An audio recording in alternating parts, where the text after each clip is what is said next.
Why are there so many races? Yeah, like African. Right. Man, if only we had a sociologist in here. That'd be great. Well, chimpanzees have races, humans don't. If you're looking... Yeah. Why do we have so many races? Because some people are sprinters, some people like marathons, right? Some people go long, and so.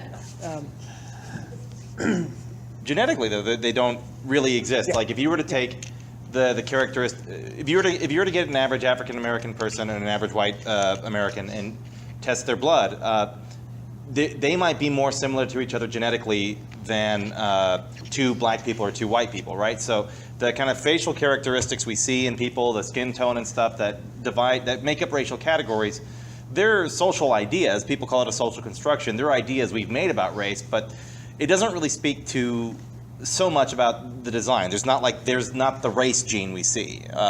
So people have there are so many races because we create them. We may have ideas about them, and they're not necessarily bad. Someone asked me, do you think it's inherently bad? One student did. I said, no, depending on how you respond to it. You could respond in some pretty rotten ways to that, or you could respond in some very beautiful ways to that. You can see a beauty in God's diverse, creation.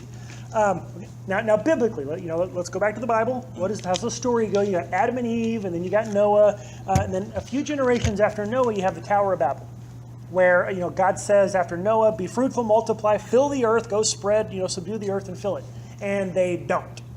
They stay in one spot, and they say, "Look at us, we're so awesome. Let's build this city and this tower to our own glory and honor."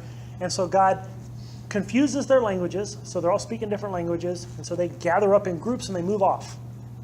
And so as they move off, they adapt, they change, just over time.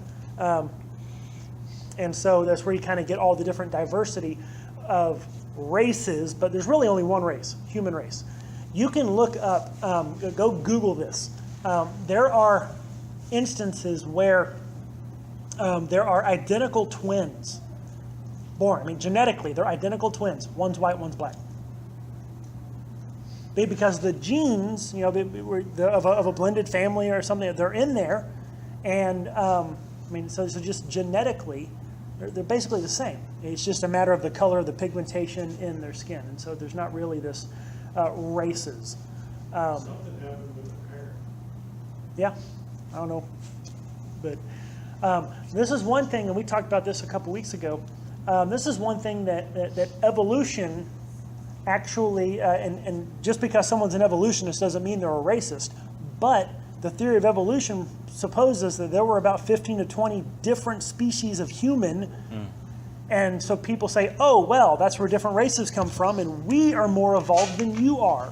Our species evolved more than yours did, and so we're superior, and let's, enslave you. That evolution has been used as justification for killing, for genocide, for enslavement, because it teaches there are all these multiple races, whereas the Bible says there's just one race. That field of science would be called eugenics, which has a very strong justification there. And speaking to the evolutionary part of human evolution, again, now in science today, we're not seeing those genetic differences, those racial differences, so it's kind of disconfirming evidence. We see them, interestingly, we see them in chimps. We don't see them in humans.